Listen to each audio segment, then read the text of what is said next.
The Providence-class Dreadnought was among the most formidable warships deployed by the Confederacy of Independent Systems during the Clone Wars.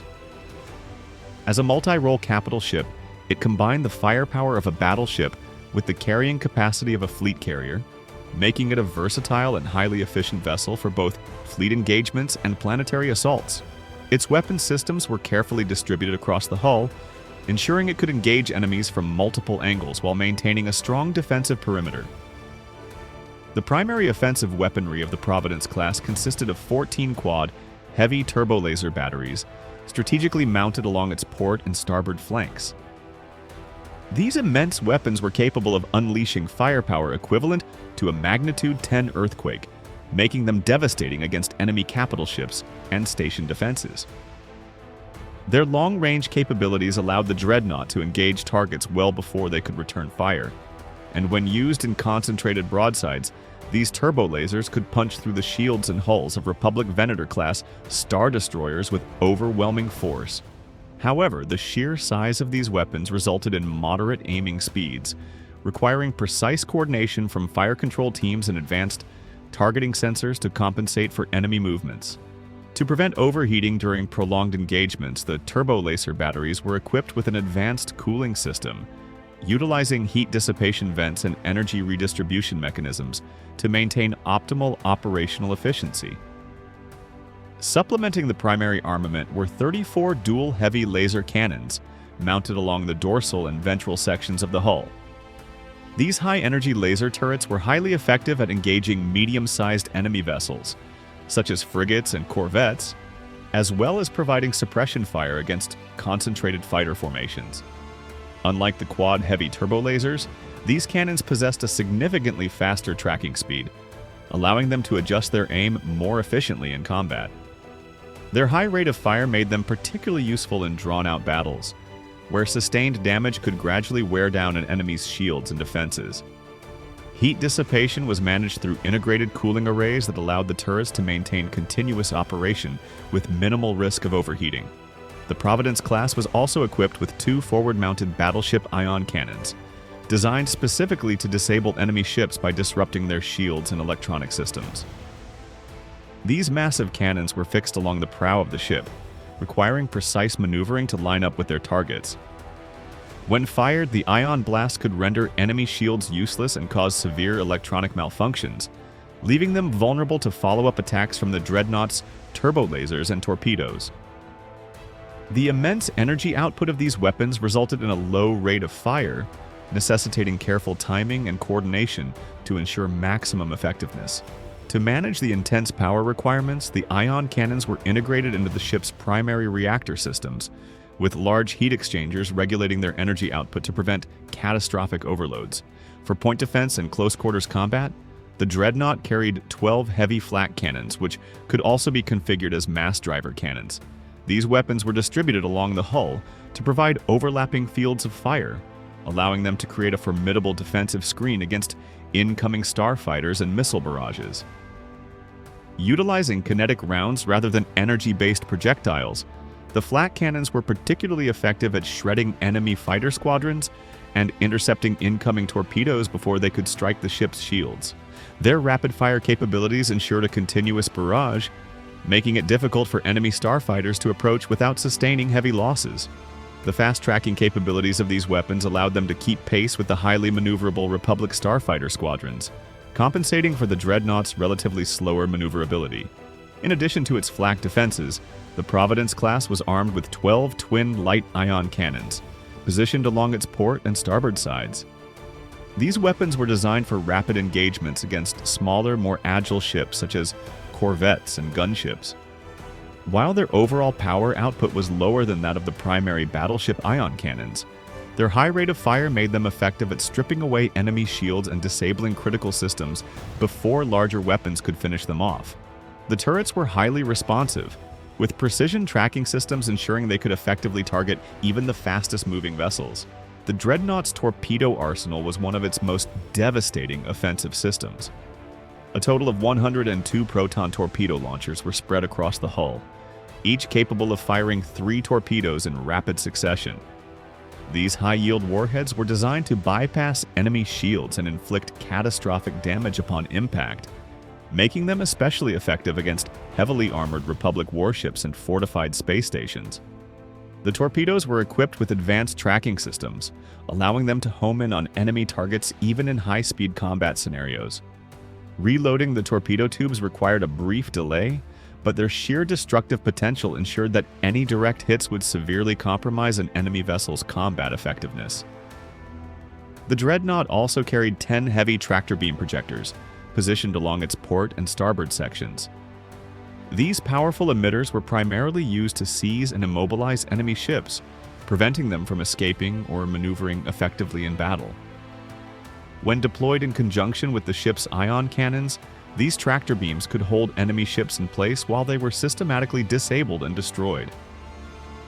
The tractor beams were also instrumental in planetary invasions, assisting in the docking and deployment of landing craft and troop carriers by stabilizing their approach to the surface.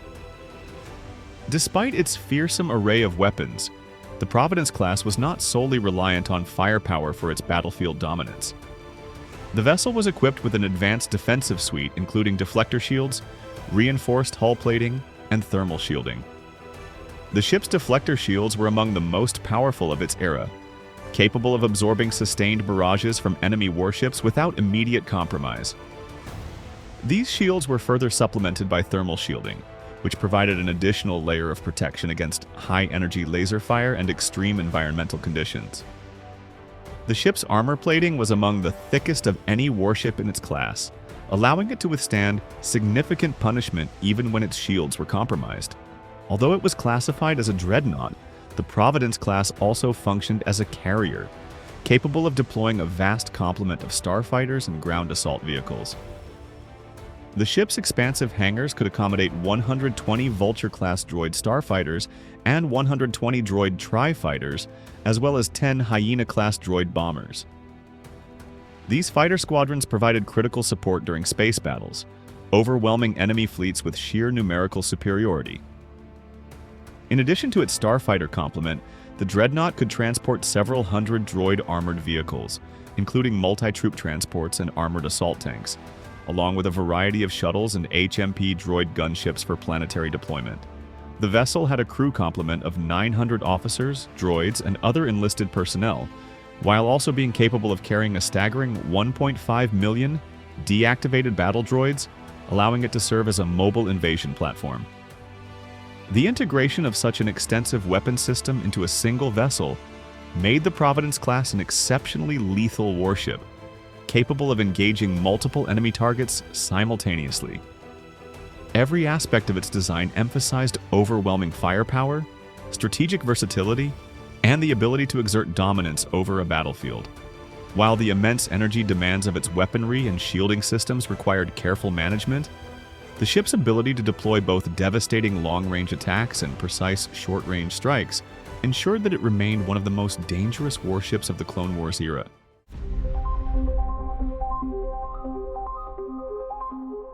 The propulsion system of the Providence-class Dreadnought was designed to balance speed, maneuverability, and endurance, making it a formidable warship capable of both rapid fleet movements and sustained engagements. The vessel was powered by 3 Creveld 4 radial ion drives, advanced Nubian-made propulsion units that provided exceptional thrust efficiency and energy management. These powerful engines granted the Dreadnought a maximum acceleration of 2,500 G, allowing it to rapidly increase velocity when engaging or disengaging from combat scenarios. At full power, the Providence-class could reach a top speed of 70 mglt in space, making it one of the faster capital ships in the Separatist fleet, particularly when compared to the bulkier and slower Lucrehulk-class battleships. In planetary atmospheres, the Dreadnought was capable of reaching speeds of up to 2,000 kilometers per hour, an impressive feat for a vessel of its size. While it was not designed for prolonged atmospheric operations, its streamlined hull and powerful engines allowed it to conduct planetary assaults with relative ease, particularly when descending from orbit to deploy ground forces. The ship's acceleration time was finely tuned for both strategic withdrawals and high-speed pursuit maneuvers, ensuring that it could quickly reposition itself in response to evolving battle conditions.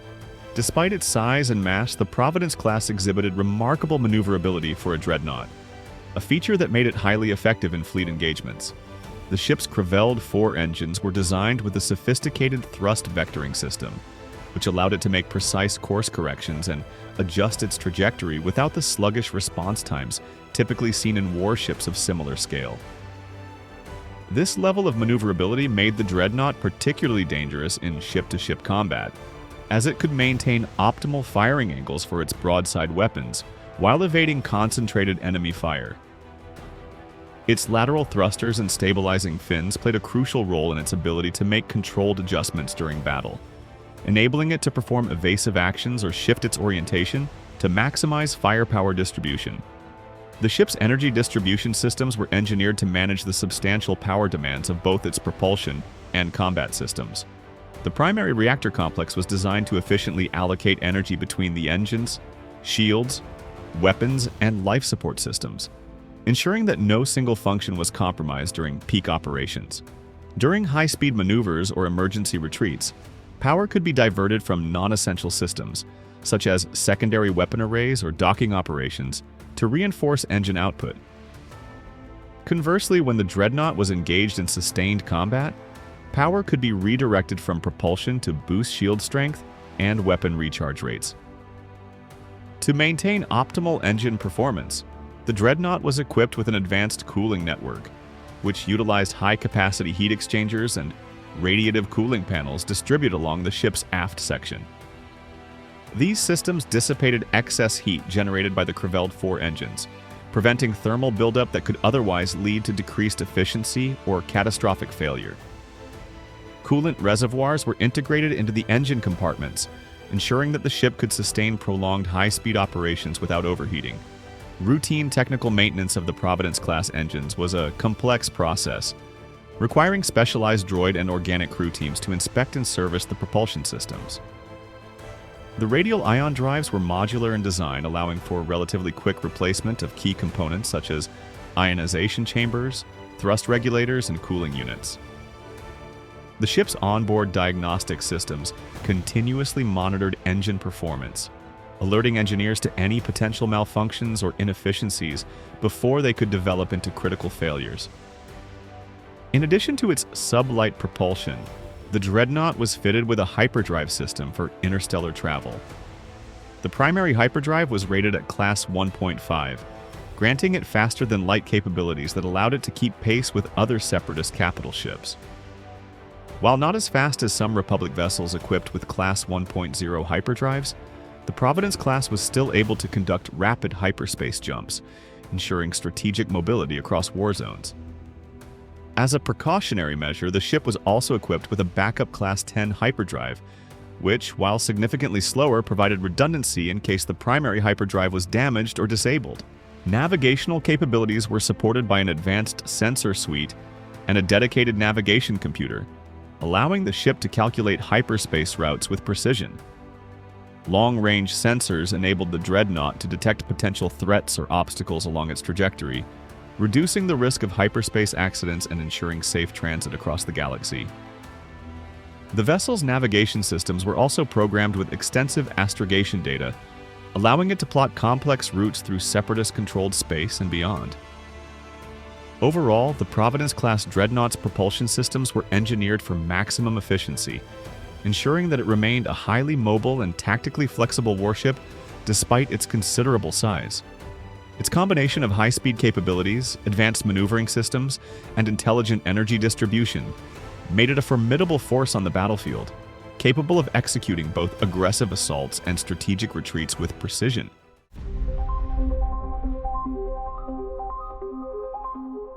The Providence-class Dreadnought was a masterful fusion of engineering and design, built to serve as a capital warship capable of dominating space engagements while fulfilling the dual role of a battleship and carrier.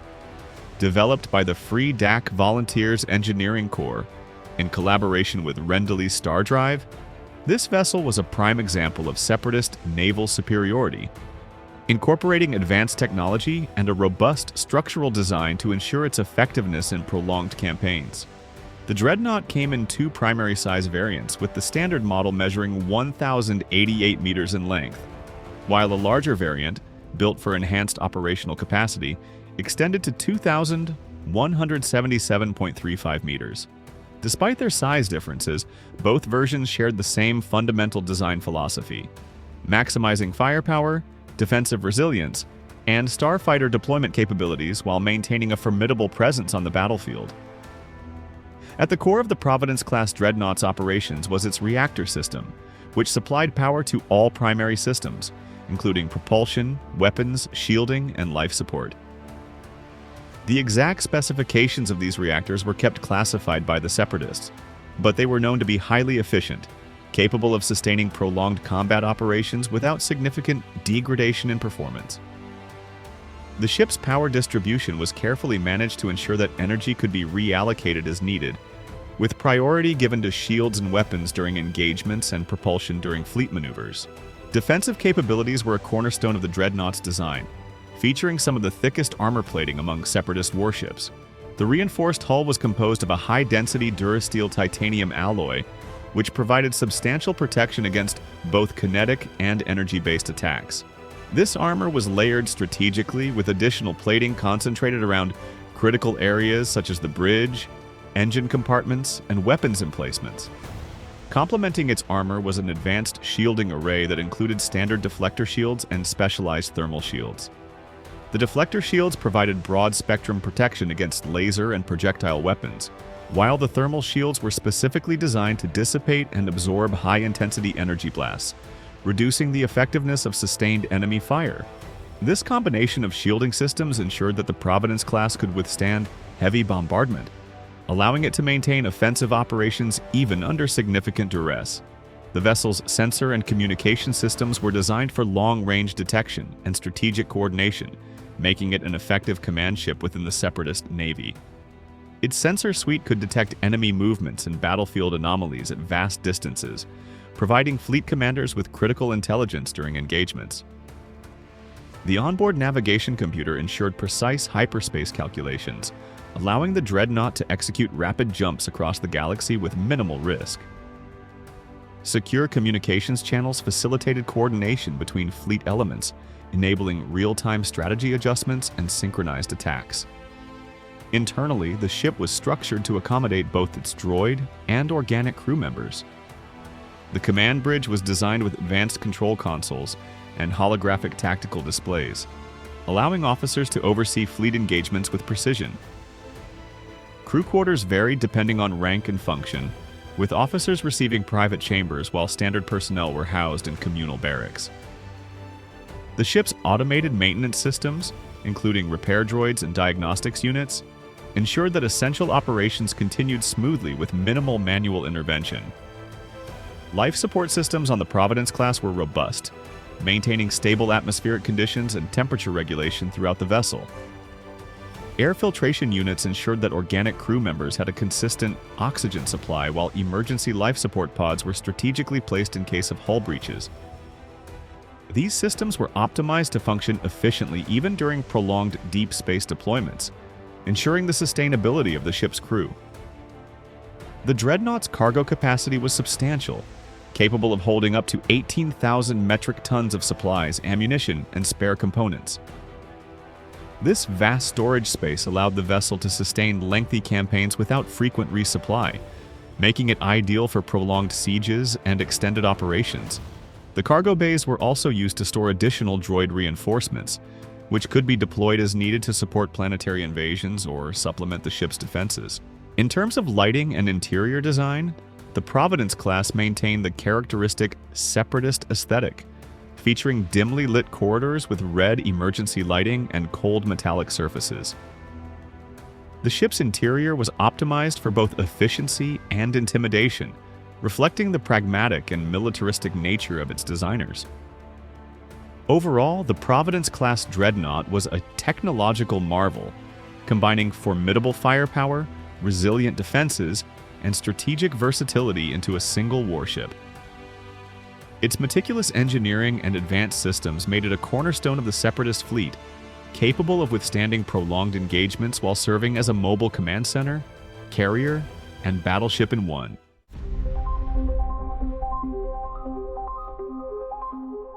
The Providence-class Dreadnought was a highly sophisticated warship that combined automation, droid efficiency, and organic leadership to create one of the most formidable vessels in the Confederacy of Independent Systems, CIS Navy.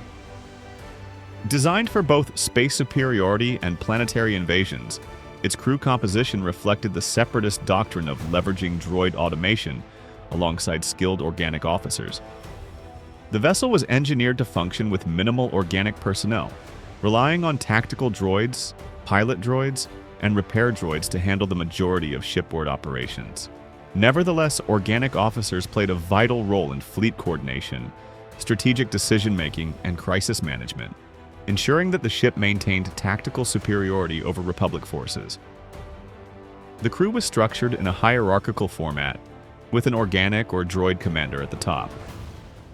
In many instances, high-ranking Separatist leaders such as General Grievous or Admiral Trench commanded these dreadnoughts, especially when serving as fleet flagships. The commanding officer bore full responsibility for battle tactics, fleet coordination, and shipboard operations, ensuring that orders from the Separatist High Command were executed efficiently. Below the commander, an executive officer, XO, oversaw the direct operation of the vessel, ensuring that different departments functioned cohesively. The XO acted as the primary intermediary between the ship's various divisions, relaying orders and overseeing their execution. Control of the ship was divided into several specialized departments, each of which played a crucial role in maintaining combat readiness and operational efficiency. Navigation and helm control was tasked with overseeing the ship's movement, plotting hyperspace jumps, and executing complex battlefield maneuvers. Piloting duties were often handled by series droid pilots programmed with advanced starship handling protocols. Weapons and Gunnery Command operated the ship's vast array of turbolasers, ion cannons, and missile launchers, ensuring that firepower was delivered with precision against enemy vessels.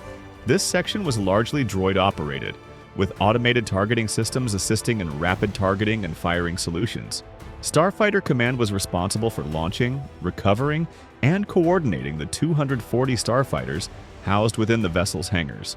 The Dreadnought's hangar bays were highly automated, with Vulture droids, Tri-fighters, and Hyena-class bombers being launched at a moment's notice, under the command of tactical droids overseeing fighter formations and battle strategies. Maintaining the ship's structural and operational integrity fell to the engineering and maintenance department, which ensured that ion drives, shield generators, and power distribution systems remained in peak condition. The engineering crew consisted primarily of B-1 labor droids, EG-6 power droids, and PK-series maintenance droids, all programmed to conduct rapid repairs and diagnostics. These automated repair units allowed the Dreadnought to sustain damage in prolonged engagements while remaining fully operational. The Communications and Sensor Division oversaw encrypted transmissions, fleet coordination, and enemy detection, utilizing advanced long-range sensor arrays and jamming technology to disrupt enemy HoloNet transmissions. Specialized B-1 communication droids and organic officers worked to ensure that all fleet communications remained secure and uninterrupted during battle. Training of the organic crew members varied depending on their origins. Many officers came from Separatist-aligned factions such as the Trade Federation, Techno-Union, or Corporate Alliance, each of which maintained their own military academies and naval training programs. Unlike the centralized training regimen of the Republic's clone Navy, Separatist naval personnel had varying degrees of skill, with some receiving formal training while others were mercenaries or corporate-funded officers. The most disciplined and well-trained crews often came from the Quarren-free DAC Volunteers Engineering Corps, which not only built many Providence-class ships but also staffed them. Tactical droids such as T-Series strategists and OUM command units often received direct programming updates to improve their battlefield efficiency, eliminating the need for traditional training. The droid crew made up the majority of the Providence-class personnel, performing nearly every function necessary for ship operations. B-1 battle droids were stationed throughout the vessel for basic security and manual labor, while B-2 super battle droids guarded critical areas such as the bridge, reactor core, and hangar bays. Series pilot droids ensured precise maneuvering, particularly during hyperspace navigation and fleet coordination. Tactical droids, with their advanced strategic processing capabilities, assisted in shipboard command, analyzing battle conditions in real time and adapting tactics accordingly. Astromech and repair droids, including R-Series units and Q-7 series technicians, handled system diagnostics, hyperdrive calculations, and emergency repairs, ensuring that the Dreadnought could operate autonomously for extended periods. The Providence-class's troop capacity was among its greatest strategic advantages, allowing it to function as both a command ship and an invasion platform.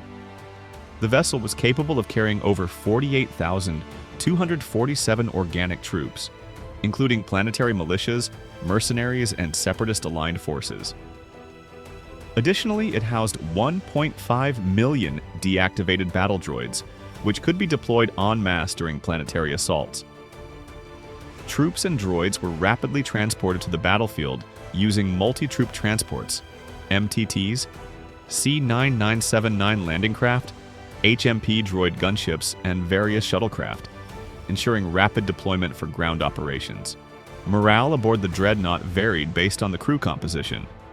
Droid personnel operated without emotion, strictly adhering to pre-programmed directives. Tactical droids, while more independent, occasionally expressed frustration when subordinates failed to meet operational efficiency standards. Organic personnel, by contrast, had highly variable morale levels, influenced by leadership, faction loyalty, and combat conditions. Officers from the Trade Federation and Techno-Union were often driven by financial incentives and career advancement, while those from the Quarren-free DAC volunteers were deeply committed to the Separatist cause. Mercenary crews, when present, typically had lower morale as their allegiance depended on monetary compensation rather than ideology. Discipline aboard the Dreadnought was enforced through strict security protocols, battle regulations, and in some cases droid enforcers such as B-2 super battle droids stationed throughout the ship.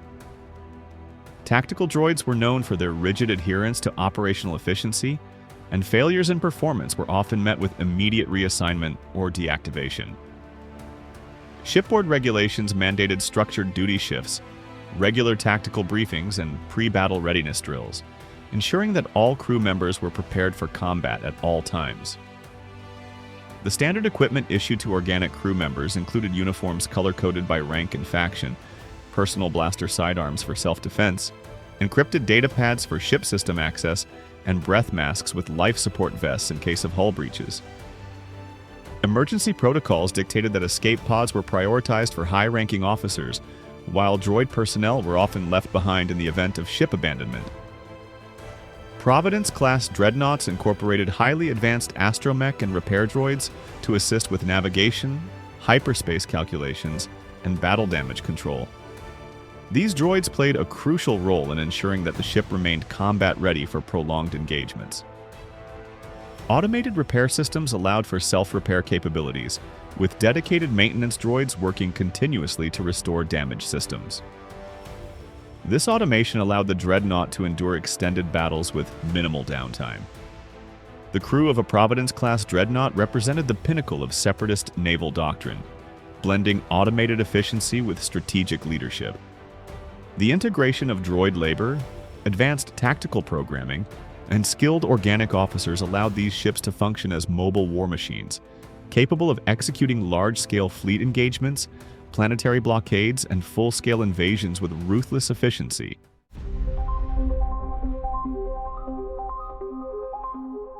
The Providence-class Dreadnought was outfitted with a devastating array of weaponry, making it one of the most heavily armed warships deployed by the Confederacy of Independent Systems during the Clone Wars. Designed for both fleet engagements and planetary assaults, its firepower was capable of decimating enemy formations, breaching planetary defenses, and holding entire star systems under blockade. The sheer volume and power of its armament ensured that it could stand toe-to-toe with Republic Venator-class Star Destroyers and other major warships in open combat. The ship's primary armament consisted of 14 heavy quad turbo laser batteries, strategically positioned along its port and starboard sides to provide overlapping fields of fire. Each of these batteries had an output capable of generating energy equivalent to a magnitude 10 earthquake, capable of obliterating enemy vessels with a sustained barrage. These turbo lasers had an impressive range, allowing the Dreadnought to engage opponents from significant distances while maintaining a defensive perimeter around itself. The turbo lasers were mounted on fast-tracking turrets, enabling them to adjust targeting angles rapidly and engage fast-moving enemy craft with efficiency. To supplement its main battery, the Providence-class was equipped with 34 dual heavy laser cannons mounted along its dorsal and ventral surfaces. These cannons provided additional firepower against capital ships, but were also effective against starfighters and other agile targets. 12 twin light-ion cannons, located along the ship's flanks, specialized in disabling enemy shields and systems, allowing the Dreadnought's other weaponry to finish off disabled targets with ease. Additionally, the vessel carried 2 forward-mounted battleship-class ion cannons, which were among its most powerful weapons. These heavy ion cannons were designed to deliver crippling volleys against enemy warships, disrupting shields and onboard electronics, rendering targets vulnerable to follow-up attacks.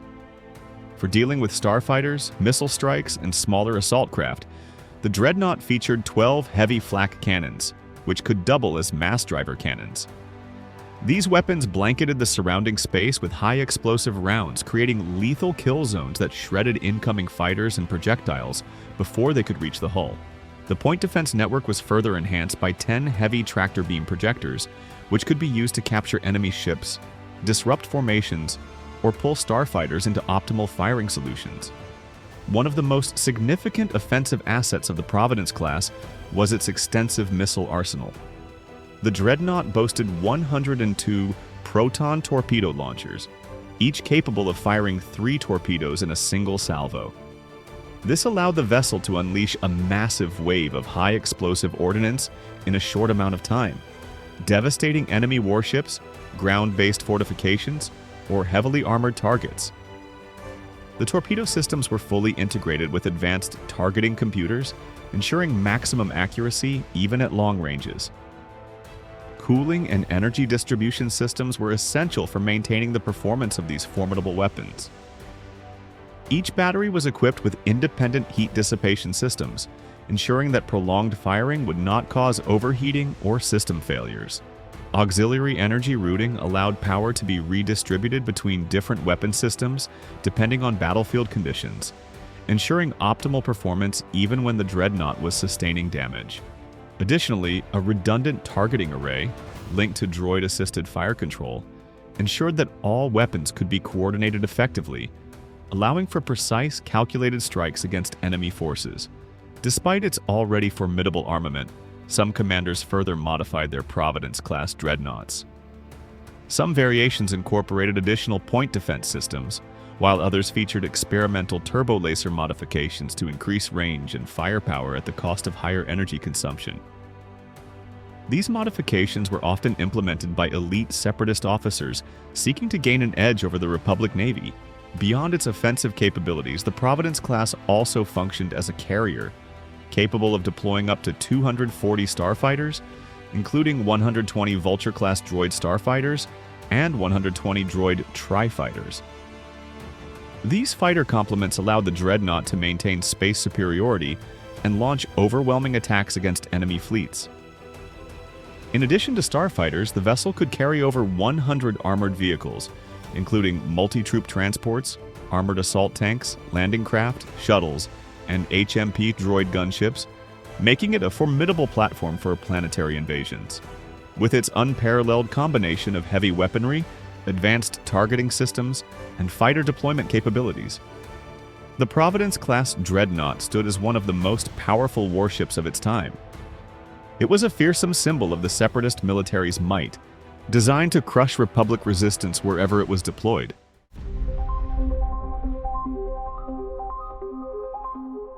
The Providence-class Dreadnought was developed as a powerful and versatile warship, designed by Quarren engineers from the Free DAC Volunteers Engineering Corps on Pamant. It was originally intended to serve as a command and assault vessel for the Trade Federation, but was later fully incorporated into the naval forces of the Confederacy of Independent Systems. The warship's development was a response to the Republic's increasing militarization, requiring a capital ship that could act as a command center while possessing formidable offensive capabilities. The construction of each dreadnought was a complex and expensive process, with production costs reaching approximately 400 million credits per unit for the larger models. Assembly took place in high-capacity shipyards across Separatist-controlled territories, particularly on planets like Pamant and Mon Cala, where Quarren engineers worked tirelessly to manufacture these warships. The modular nature of the Dreadnought's design allowed for efficient mass production, with separate components such as hull sections, engines, and weapons arrays being constructed independently before being assembled into the final structure. Each Providence-class vessel was fitted with an advanced reactor system to power its weapons, shields, and propulsion, requiring a dedicated team of engineers and droid technicians to ensure peak operational efficiency. Due to its heavy firepower and large carrier capacity, the Dreadnought played a crucial role in large-scale fleet engagements, planetary blockades, and invasion operations. Its production involved a vast logistics network, including the transportation of raw materials, advanced droid manufacturing plants, and specialized shipyards dedicated to final assembly. Despite its immense power, the Providence-class was costly to maintain, leading the Separatist Admiralty to deploy it strategically rather than as a standard warship. Only the most important battles or fleet actions saw the presence of these dreadnoughts, ensuring that their devastating firepower was reserved for critical moments in the war. The Invisible Hand, one of the most infamous Providence-class warships, served as General Grievous's flagship and played a pivotal role in the Battle of Coruscant before being destroyed during the engagement. After the Clone Wars ended and the Republic transitioned into the Galactic Empire, most Providence-class dreadnoughts were decommissioned and sent to shipbreaking facilities like Braca, where they were dismantled for scrap. Some vessels, however, saw further use. A modified and downsized version of the class was later employed by Birch Teller's Rebel Cell, featuring components salvaged from the Lucid Voice and the Invincible. Additionally, at least one Providence-class dreadnought, with an expanded stern and enhanced engines, was utilized by the Rebel Alliance, fighting alongside Mon Calamari warships against the Imperial Navy. The legacy of the Providence-class dreadnought persisted long after its initial development, influencing future capital ship designs and serving as a symbol of the Separatist war effort during the Clone Wars.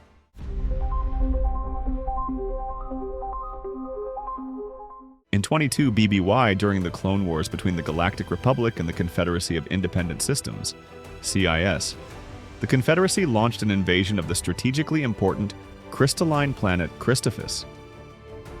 The planet held vital resources and was positioned along the Corellian Run, making it a key location for both military and economic reasons. The CIS dispatched a formidable force, led by the ruthless Kirkoidan General Horm Loathsome, and assisted by the deadly Sith assassin Asajj Ventress. The Confederacy's droid army quickly occupied the planet's surface, setting the stage for a fierce confrontation. In orbit above Christophus, the Confederacy established a blockade consisting of at least 30 ships, including 6 massive Lucre Hulk-class battleships and 23 Munificent-class star frigates. This formidable fleet was commanded by Admiral Trench, a seasoned Harch strategist, aboard his flagship, the Providence-class Dreadnought Invincible. The blockade effectively cut off any reinforcements or supplies from reaching the Republic forces on the ground. The Republic, recognizing the strategic importance of Christophus, sent a fleet led by Jedi General Obi-Wan Kenobi and his Padawan, Anakin Skywalker, to break the blockade and liberate the planet. The battle that ensued was fierce, with the Republic's forces facing off against the overwhelming droid army and the formidable blockade. However, with the leadership of the Jedi and the skill of the clone army, the Republic was ultimately able to break the blockade, ensuring Christophus would remain in their hands for the time being. The battle served as a crucial turning point in the early stages of the Clone Wars. Following the establishment of the blockade around Christophus, the Republic responded by dispatching a fleet led by Jedi General Anakin Skywalker.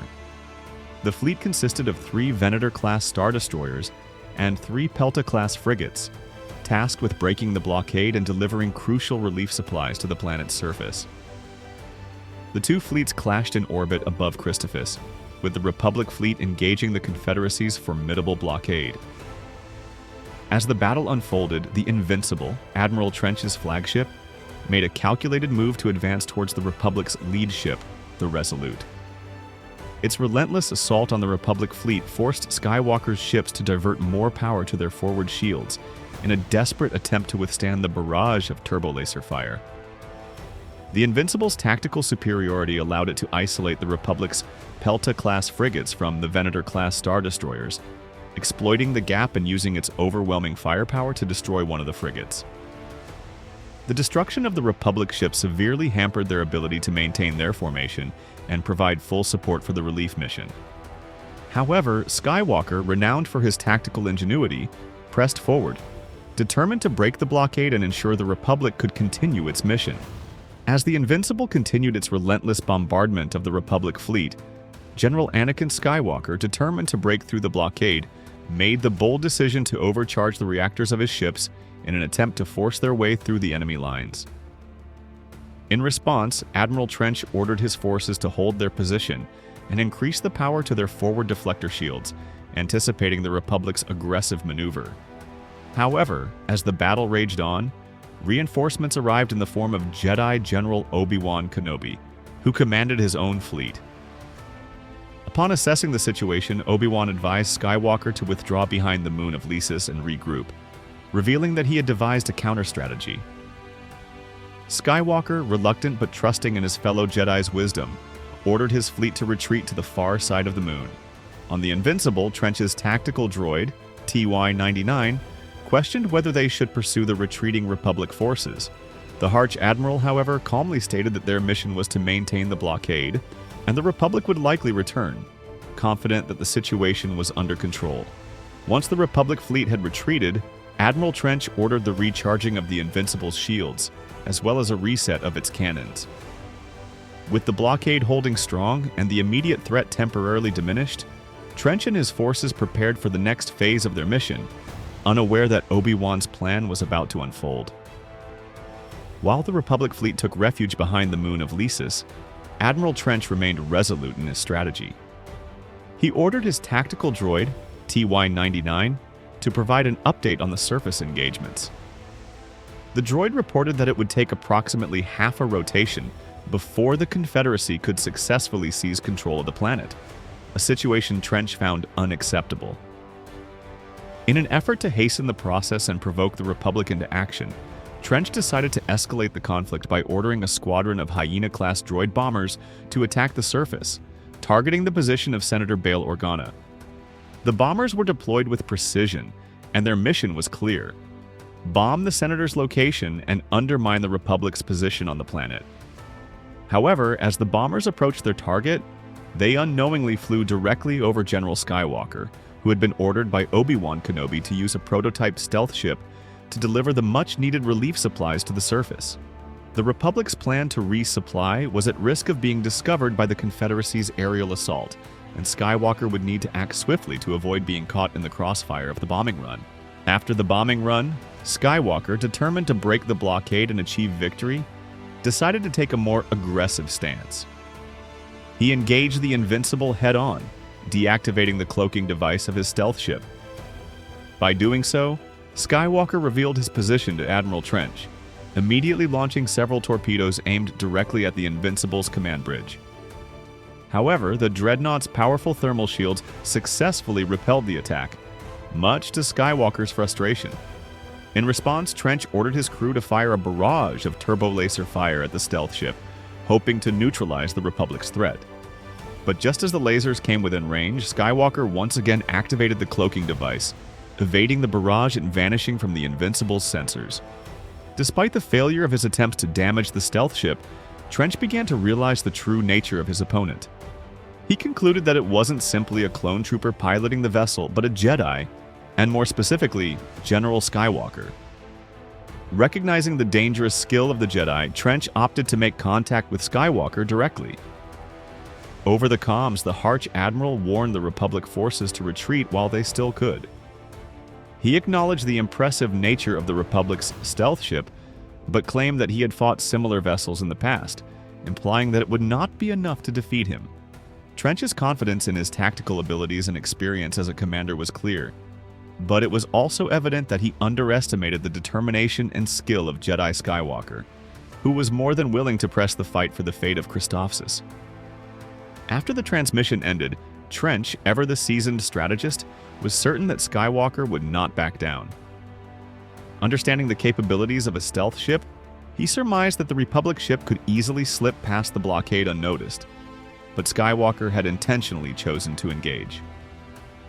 Trench's theory was soon proven correct when Skywalker once again activated the cloaking device, only to reappear moments later and fire another round of torpedoes at the Invincible, which were once again repelled by the Dreadnought's formidable thermal shields.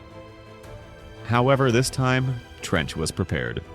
By tracking the stealth ship's magnetic signature after the torpedoes had been fired, the Invincible lowered its shields to enhance the accuracy of its targeting systems.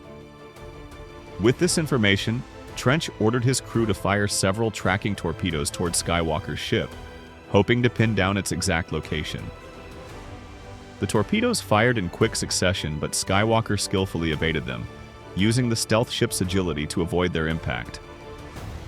Skywalker, realizing that the only way to defeat the Invincible was to take direct action, disengaged the cloaking device once again and, with full engine power, made a bold maneuver toward the unshielded Invincible.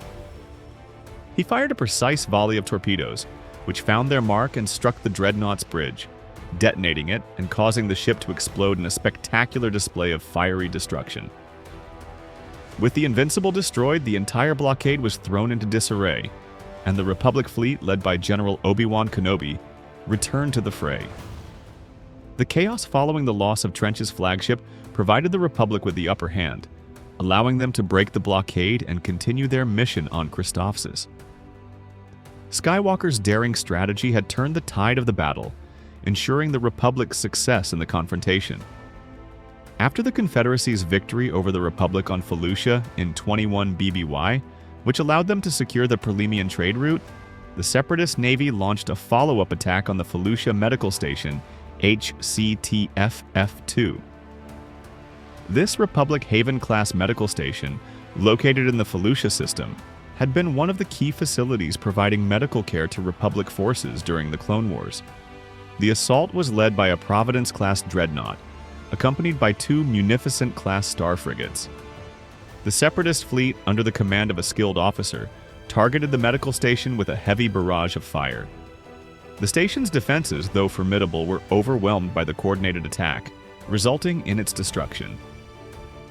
The loss of HCTFF-2 represented a significant blow to the Republic's medical infrastructure in the region, further hampering their ability to maintain effective operations in the face of the ongoing conflict.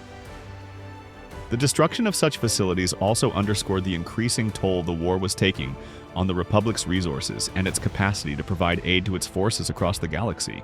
After the failed attempt earlier in the Clone Wars, General Grievous and Asajj Ventress, working in tandem, planned a second invasion of Kamino, the crucial cloning world for the Republic's army. However, their plans were intercepted when the Republic decoded a transmission between the two, revealing the plot. This critical intelligence allowed the Republic to prepare a defense and deploy the 501st Legion to Kamino. Upon arriving in the Kamino system, General Grievous commanded the Separatist fleet from his flagship, a Providence-class Dreadnought. This ship, a symbol of the Confederacy's military might, was supported by a fleet of Munificent-class star frigates and Recusant-class light destroyers, which formed the backbone of Grievous's invasion force. With this formidable fleet, the Separatists aimed to neutralize the Republic's cloning facilities, but the Republic was ready for them. The ensuing battle would see the Republic forces, led by the Jedi and the 501st, attempting to protect the cloning facilities and prevent Grievous from accomplishing his objective.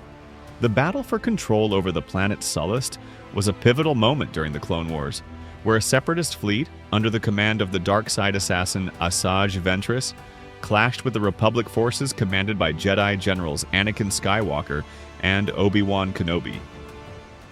A Providence-class Dreadnought flew under Ventress's banner as part of the Separatist fleet, and the battle itself became a significant confrontation. As the conflict escalated, Count Dooku, at the behest of his master Darth Sidious, was ordered to eliminate Ventress to demonstrate his unwavering loyalty.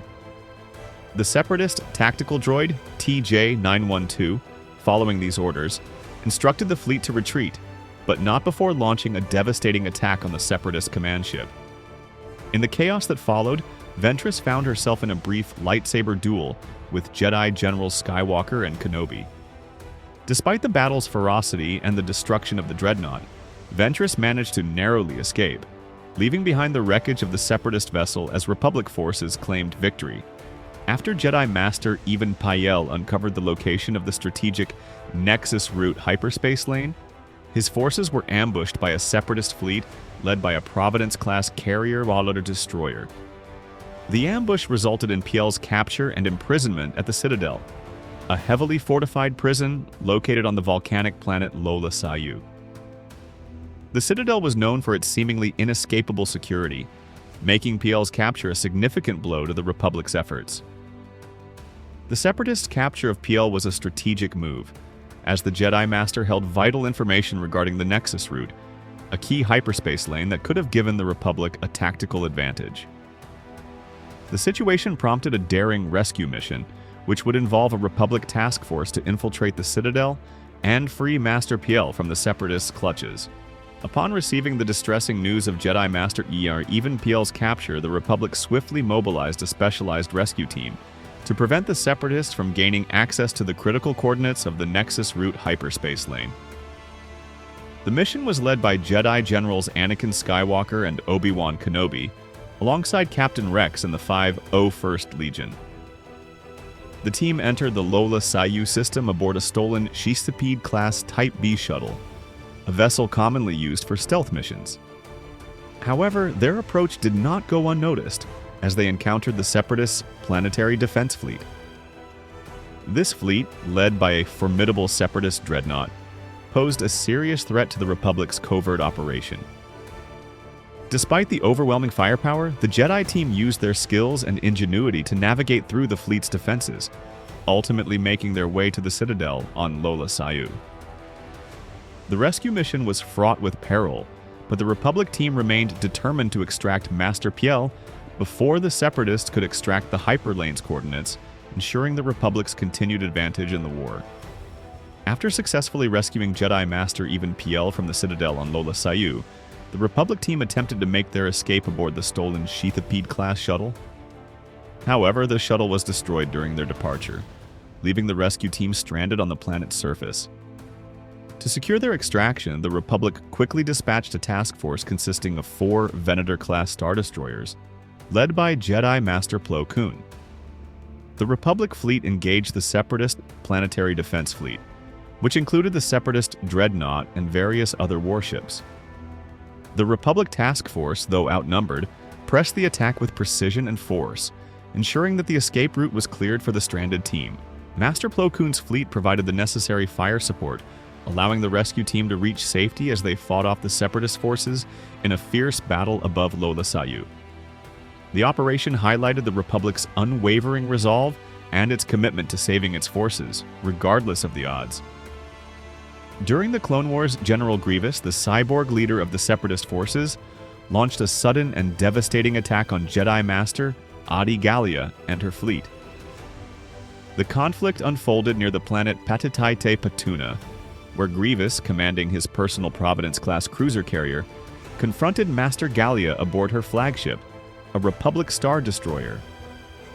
Grievous, a formidable opponent in combat, engaged Gallia in a lightsaber duel on the deck of her ship. Despite her skill, Gallia was ultimately overwhelmed by the cyborg general's strength and ruthless tactics. In a critical moment, Grievous succeeded in capturing Master Gallia, further demonstrating his cunning and ability to take down high-ranking Jedi. This attack marked another example of Grievous's relentless campaign to strike at the Republic's leadership, and his capture of Master Gallia was a significant blow to the Jedi Order during the war. After Jedi Master Adi Gallia's capture, General Grievous continued his ruthless tactics aboard his Providence-class Dreadnought. While still holding Gallia captive, Grievous encountered the Wike pirate ship Marauder. Seeing it as a threat or a nuisance, he immediately ordered his bridge crew to use it as target practice. The Separatist Dreadnought unleashed a barrage of firepower, obliterating the pirate vessel. Meanwhile, the Republic was mounting a rescue operation. A fleet of Republic Star Destroyers, led by Jedi Master Plo Koon, arrived in the system to intercept the Separatist vessel. Engaging the Dreadnought in a fierce battle, the Republic forces launched a concentrated attack on Grievous's ship. Despite significant damage to the Providence-class Dreadnought, the Republic forces were able to board the ship and successfully retrieve Master Gallia from captivity. However, General Grievous, ever the escape artist, managed to flee the scene during the chaos, leaving behind a heavily damaged cruiser, but with Gallia safely returned to the Republic. Around the second year of the Clone Wars, the planet Umbara, once a loyal member of the Galactic Republic, seceded following the death of Senator Medici, who had represented the planet in the Galactic Senate. In the wake of his death, the Umbaran government aligned itself with the Separatist Alliance, turning its back on the Republic. This shift in allegiance prompted the Separatists to establish a blockade around the planet, with their forces spearheaded by a formidable dreadnought. In response, the Republic launched a full-scale invasion to reclaim Umbara and bring it back into the fold. The conflict became a fierce battle for control of the planet, with both sides determined to secure its strategic importance. The Republic forces, made up of clone troopers and led by Jedi generals, engaged in brutal ground and space battles against the Separatist forces, including the powerful dreadnought that enforced the blockade. As the battle for Umbra intensified, the Separatists realized that their forces were struggling to maintain control of the planet. In a bid to bolster their crumbling defense, they deployed a DH Omni support vessel, which was tasked with providing crucial reinforcements and supplies to the remaining Umbaran forces. To ensure the success of this mission, the Separatists dispatched a sizable fleet to protect the vessel, including at least 3 dreadnoughts, 4 Recusant-class light destroyers, and 8 Munificent-class star frigates. The Republic, led by Jedi Generals Obi-Wan Kenobi, Anakin Skywalker, and the newly assigned Jedi General Pong Krell, were determined to prevent this reinforcement from reaching the planet. The battle escalated into a fierce struggle, with the Republic forces striving to cut off the Separatist supply lines and maintain their ground against the formidable Separatist fleet. After Asajj Ventress's failed attempt to kill her former master Count Dooku, and the subsequent betrayal by his new apprentice, Savage Opress, Dooku grew wary of the growing threats to his rule. Upon learning that Ventress had returned to her homeworld of Dathomir, Dooku saw this as an opportunity for revenge. He ordered General Grievous to lead a full-scale invasion of the planet, intending to eliminate Ventress, the powerful witch Mother Talzin, and the entire Night Sister clan. Dooku's motivation for this invasion was not only personal revenge against Ventress, whom he saw as a traitor, but also a strategic move to rid himself of any potential threats to his leadership and to weaken Talzin's influence over the Night Sisters. The invasion was a brutal strike against Dathomir, with Grievous forces sweeping across the planet, aiming to destroy everything tied to the Night Sisters' ancient power. Upon reaching the Dathomir system, General Grievous commanded his fleet, which included 4 Munificent-class star frigates, 2 Recusant-class light destroyers, 2 Separatist supply ships, and his personal Separatist dreadnought. The fleet deployed in the system as Grievous ordered the Separatist forces to begin landing their droid troops on the planet's surface. The invasion was swift and brutal, with the primary objective being to wipe out the Night Sister clan and eliminate any threat from Mother Talzin and her followers. The battle on Dathomir was devastating for the Night Sisters. The droid army, supported by the Separatist warships, overran their defenses, effectively wiping out the clan and ensuring that Talzin's influence would be diminished. Despite their fierce resistance, the Night Sisters were unable to hold off the overwhelming might of the Separatist forces, marking a tragic end to the once powerful clan on Dathomir. As the Clone Wars continued, the Republic, having intercepted a cutoff transmission from General Grievous, grew concerned about an impending Separatist offensive. To counter this potential threat, they devised a plan to infiltrate a Separatist dreadnought, which was under the command of the super tactical droid AUTO. The dreadnought was carrying an encryption module that contained crucial information about the Separatists' upcoming strategies. To retrieve this intelligence, the Republic dispatched a squad of droids led by Zilkin Colonel Meeber Gaskin. The squad's mission was to secretly board the Separatist dreadnought, retrieve the encryption module, and bring it back to the Republic. ensuring that the military would have the advantage in the upcoming conflict. The operation was perilous, requiring stealth and cunning, as the squad had to navigate through the heavily fortified Separatist ship, which was brimming with droid soldiers and automated defenses. During a critical phase of the Clone Wars, General Obi-Wan Kenobi and his task force found themselves ambushed by a formidable Separatist fleet led by General Grievous. The Separatist fleet consisted of 2 Providence-class Dreadnoughts, 1 Recusant-class destroyer, and 3 Munificent-class star frigates. The ambush took place during a crucial Republic operation, and the Separatists seized the opportunity to strike at Kenobi's forces. The battle was intense, with both sides suffering significant losses. One of the Munificent-class star frigates was destroyed in the conflict, and Kenobi's fleet, including his flagship, the Negotiator, was decimated in the engagement. Despite Kenobi's best efforts to rally his forces, the Separatists' superior firepower and tactical advantage overwhelmed the Republic ships, forcing them into retreat. The destruction of the Negotiator was a severe blow to the Republic, as it had been one of the fleet's primary command ships, and the loss of so many ships severely weakened their position in the system. The battle underscored the growing power of the Separatist fleet under Grievous' leadership and marked a significant moment in the ongoing war. In the final year of the Clone Wars, the Separatists launched an invasion of the Trade Federation planet of Cato Nemoidia, aiming to gain control of the planet and its strategic assets. However, the Republic mounted a fierce defense, led by Jedi Knight Anakin Skywalker, his Padawan Ahsoka Tano, and the elite 501 Saint Legion. The Republic fleet engaged the Separatist forces in orbit, and after a grueling battle, Skywalker and Tano led a squadron of Z-95 headhunters in a daring strike against the Separatist command ship and its accompanying cruisers. The 2 Jedi pilots displayed exceptional skill as they navigated through heavy enemy fire and managed to break through the Separatist lines.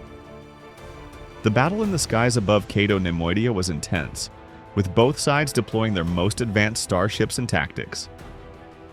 Despite the Separatists' best efforts, the Republic's combined strength, bolstered by the Jedi's leadership and the 501st Legion's professionalism, proved overwhelming. The Republic successfully pushed the Separatist fleet back and ensured the planet's defense, while Skywalker and Tano's efforts on the surface played a pivotal role in defeating the Separatist command ship. This victory was part of the Republic's broader strategy to regain control over key systems in the final stages of the Clone Wars, marking another significant battle in the ongoing conflict. During the Battle of Ringo Vinda, Separatist forces led by Admiral Trench attempted to repel the Republic's offensive against a strategically crucial, ring-shaped space station orbiting the planet. The Separatist fleet consisted of 5 Providence-class Dreadnoughts, which formed the core of their battle line, supported by 2 Recusant-class light destroyers. Trench's forces hoped to disrupt the Republic's fleet and maintain control over the station, but the Republic responded with overwhelming firepower. The Republic's fleet, which included 20 Venator-class star destroyers, 1 Arquitans-class light cruiser, 1 Acclamator-class assault ship, and 3 Consular-class cruisers, laid siege to the Separatist vessels. The battle was fierce, with the Republic using its superior numbers and heavy firepower to gradually wear down the Separatist defenses. The Providence-class Dreadnoughts, known for their formidable weaponry and heavy shielding, took considerable damage in the engagement, as the Republic forces concentrated their fire on these key assets. Despite the Separatists' best efforts to defend the space station and repel the Republic fleet, the combined firepower of the Republic forces proved too much. The Separatist Dreadnought sustained significant damage, and the Republic fleet ultimately emerged victorious in the battle, dealing a major blow to Admiral Trench's forces. The Republic's success at Ringo Vinda further undermined the Separatists' control over the region, and marked another strategic victory as the Clone Wars neared their conclusion. During the invasion of the intergalactic banking clan world of Scipio, Count Dooku played a key role in the Separatist efforts to manipulate the galaxy's financial systems. Stationed aboard his personal Providence-class Dreadnought, Dooku masterminded the plan to deceive Rush Clovis into raising interest rates on the Republic, ultimately aiming to destabilize its economy and secure greater influence for the Separatists. Once Dooku had accomplished his mission, the situation escalated as a Republic fleet, commanded by Jedi General Anakin Skywalker, arrived to defend Scipio. Faced with the impending Republic attack, Dooku and his flotilla of Separatist ships, which included several other dreadnoughts, decided to retreat from the system to avoid a direct confrontation with the Republic forces. Despite Dooku's efforts to sway Clovis and disrupt the Republic's financial system, his fleet's withdrawal allowed the Republic to gain control of Scipio and prevent further Separatist influence over the banking clan. The Republic's success in this battle was a strategic win, as it ensured that Scipio remained loyal to the Republic and prevented the Separatists from gaining a foothold in such a critical sector of galactic commerce. After their defeat on Zonbar, Maul and Mother Talzin, aware that the Sith and Separatists were possibly trying to flush her out, formulated a plan to trap Count Dooku and General Grievous. They decided to lure the Separatist fleet to the remote planet of Ord Mantell, using it as the stage for their trap. As the Separatist forces landed on the surface, they were immediately engaged by the forces of the Shadow Collective, which included the Knight Brothers and other Maul loyalists.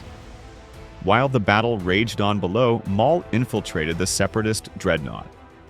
Once aboard, he confronted General Grievous, threatening the cyborg warlord with certain death unless he complied. With little choice, Grievous ordered his droid army to deactivate, allowing Maul to capture him. Meanwhile, Count Dooku, who had successfully defeated the Knight Brothers on the surface, found himself outmaneuvered by Maul's forces and was eventually captured as well. With both key Separatist leaders now in their custody, Maul and Talzin's trap proved successful. The Shadow Collective's cunning had turned the tables, briefly neutralizing the leaders of the Confederacy, but the ramifications of such a capture would soon unfold, as both Dooku and Grievous would need to be rescued by their own forces. This event underscored the deepening political complexities of the Clone Wars, where allegiances were ever shifting, and even the mightiest leaders were vulnerable. During the Outer Rim sieges, the Separatists, led by Admiral Trench, launched a major assault on the planet Anaxes, seeking to capture the vital Republic shipyards that were essential to the Republic's naval operations. Trench commanded his fleet from aboard his new flagship, the Invulnerable, supported by a formidable force of at least 2 other Providence-class Dreadnoughts, 7 Munificent-class star frigates, 2 Reticent-class light destroyers, and 6 DH Omni support vessels. In the early stages of the battle, the Republic forces, led by General Anakin Skywalker and Jedi Commander Ahsoka Tano, were able to hold off the Separatists, containing their advance and preventing them from securing the shipyards. However, as weeks of relentless fighting wore on, the Separatists began to gain the upper hand. Trench's fleet, bolstered by superior numbers and firepower, steadily pushed back the Republic defenses. The turning point came when the Separatists gained access to a strategic advantage, a strategy algorithm designed by clone Captain Rex. The algorithm had been extracted from the mind of Echo, a clone trooper who had been thought to be killed during the Battle of Lola Sayu. Echo, however, had been taken prisoner by the Separatists and tortured, but his mind had been preserved, and the algorithm, which contained tactical knowledge, was now being used by the Separatists to predict Republic movements and counter their strategies. With this new advantage, the Separatists were able to outmaneuver the Republic forces, effectively turning the tide in their favor. The capture of Anaxes became imminent, threatening the Republic's ability to continue its war efforts in the Outer Rim and signaling the growing danger posed by the Separatists' strategic capabilities. This battle further highlighted the shifting dynamics of the war, with the Separatists leveraging both military might and intelligence to challenge the Republic's dominance. During the later stages of the Outer Rim sieges, General Grievous led a formidable fleet of 6 Providence-class Dreadnoughts in a major confrontation with a Republic fleet consisting of 6 Republic Star Destroyers. The battle took place in the midst of the ongoing siege, with Grievous forces intent on disrupting the Republic's naval operations in the region. As the engagement unfolded, intense dogfights broke out around the Dreadnoughts, with Republic clone pilots flying Z-95 headhunters and Separatist droid tri-fighters clashing in the skies. These smaller, agile fighters darted around the massive Dreadnoughts, attacking from multiple angles in an effort to weaken the enemy's defenses. The Z-95s and tri-fighters provided a tactical advantage for their respective sides, but they also served as distractions for the larger vessels in the battle. The Separatist dreadnoughts, despite their impressive firepower, were not immune to the attacks of the Republic forces. At least 2 of Grievous Providence-class ships sustained significant hull damage as a result of these dogfights and concentrated fire from the Republic Star Destroyers. The damage to the dreadnoughts was a testament to the resilience and effectiveness of the Republic's smaller forces in the chaos of the battle. Despite the setbacks, Grievous continued to press the attack, though the battle highlighted the vulnerability of even the largest capital ships when engaged in a close, chaotic skirmish with fast-moving starfighters. It was a reminder that in the complex warfare of the Outer Rim sieges, success often depended not just on sheer firepower, but also on strategic coordination between different types of military assets. As the Clone Wars drew to a close, the Republic focused its efforts on key strategic objectives that could deal a significant blow to the Separatists. One such objective was the capture of Cato Neimoidia, a crucial world in the Confederacy's supply chain. The Jedi Council dispatched Jedi Master Plo Koon to lead the Republic forces in the assault, knowing that the planet's capture would help expedite the end of the war. Koon was entrusted with the command of the 442nd Siege Battalion, a unit known for its perseverance and toughness. Alongside him, Clone Captain Jag led a series of starfighter squadrons, tasked with taking down the Separatist air forces in the skies over Cato Neimoidia. These Republic forces would face off against a formidable trio of Separatist Providence-class Dreadnoughts and their supporting droid Tri-Fighter squadrons. The battle was fierce, with the skies filled with chaos as Republic starfighters, including Z-95 headhunters, engaged in high-speed dogfights with the Separatist droid fighters. The Separatist dreadnoughts, with their heavy firepower, provided significant support to the droid forces, but Koon's leadership and the Republic's determination to secure Cato Neimoidia drove the attack forward. The Republic's starfighters, under the guidance of Koon and Captain Jag, managed to whittle down the Separatist forces, gaining the upper hand in the sky. Despite the considerable firepower of the Separatist dreadnoughts, the Republic's coordinated offensive eventually overwhelmed the Separatist defenses, paving the way for the successful capture of Cato Neimoidia. The victory at Cato Neimoidia marked a key moment in the closing stages of the Clone Wars, bringing the Republic one step closer to victory while simultaneously weakening the Separatist hold on the Outer Rim territories. The battle demonstrated the effectiveness of Republic strategy, combining the strength of their ground forces with the precision of starfighter support to decisively defeat the Separatists in one of their final strongholds. As the Clone Wars neared their conclusion, the Confederacy, under the covert direction of Darth Sidious, who operated in his public persona as Supreme Chancellor Sheev Palpatine, launched a bold and unexpected assault on the heart of the Republic, the planet Coruscant. The operation was not only a military strike, but also a part of a larger, sinister plan to manipulate events and further entrench his control over both the Republic and the Jedi Order. The purpose of the attack was twofold. First, it aimed to capture Palpatine, a crucial move in Sidious's plan to consolidate his power. By removing the Republic's leader from the equation, Sidious sought to destabilize the Republic government and draw the final steps of his machinations into motion. Second, the assault was designed to draw Jedi Knight Anakin Skywalker deeper into the dark side of the Force. Sidious knew that Skywalker's deep attachment to Palpatine, coupled with the intense personal conflict the Jedi Knight faced, would make him a prime candidate for turning to the dark side. The Separatists, led by General Grievous aboard his flagship, launched a surprise attack with a fleet of powerful ships, including Providence-class Dreadnoughts, Munificent-class star frigates, and other formidable vessels. The Republic's defense forces, though strong, were caught off guard by the sheer scale of the assault. The conflict escalated quickly as the Separatist fleet bombarded Coruscant's defenses, initiating a battle for control of the planet. Grievous's forces managed to break through the Republic's defensive lines, and their ultimate goal was to capture Palpatine, who had been temporarily moved to a secret location for safety. With the Republic's military stretched thin and the Jedi stretched even further, the attack threatened to topple the Republic at its very core. This assault also served as the catalyst for Anakin's final fall to the dark side. When Grievous's forces abducted Palpatine, Anakin and Obi-Wan Kenobi were dispatched to rescue the Chancellor.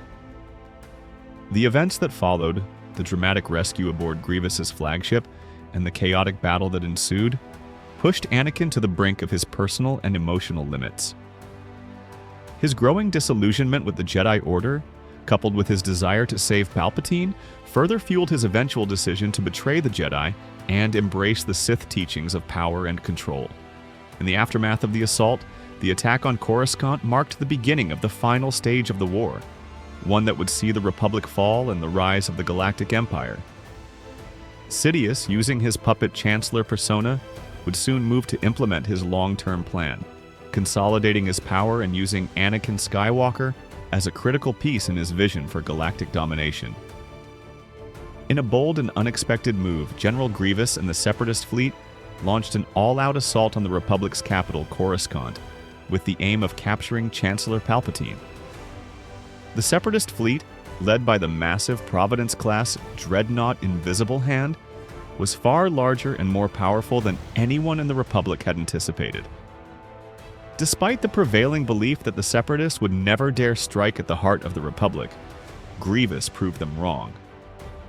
The Invisible Hand, a formidable flagship, carried a fleet of over 1,000 starships, including other Providence-class Dreadnoughts, Munificent-class star frigates, and various support vessels.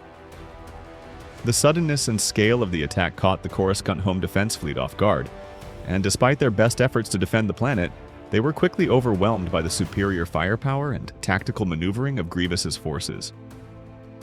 The battle above Coruscant was intense, as Grievous's fleet engaged the Republic's defenses in space while the planet's surface was thrown into chaos. The Republic's fleets were severely outnumbered, and their defensive lines were shattered. As the Republic scrambled to respond, Grievous's forces advanced on the planet with ruthless precision. After a prolonged chase through the Federal District and around the capital, Grievous succeeded in capturing Chancellor Palpatine, taking him aboard the Invisible Hand.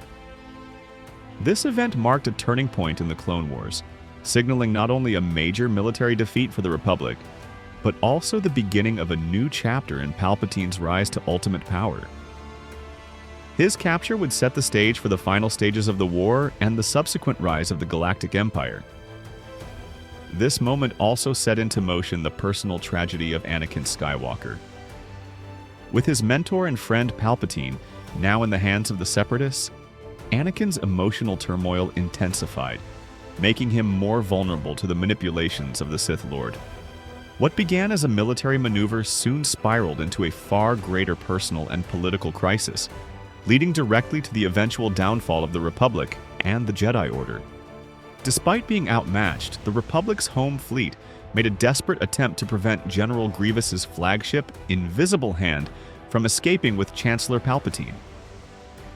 The assault on Coruscant was a major blow to the Republic, but the situation was far from lost.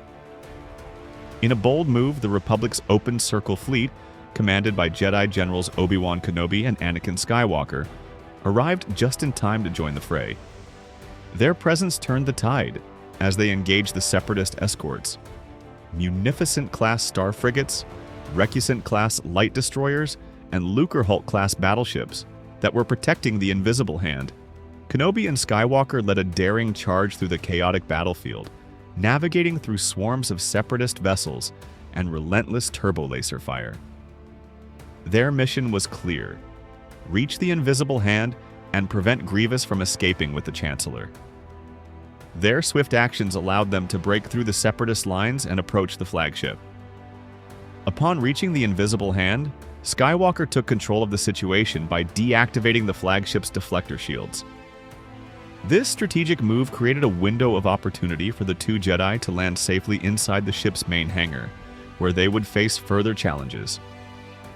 This maneuver allowed the Republic forces to gain a foothold in the battle for Coruscant, though the struggle was far from over.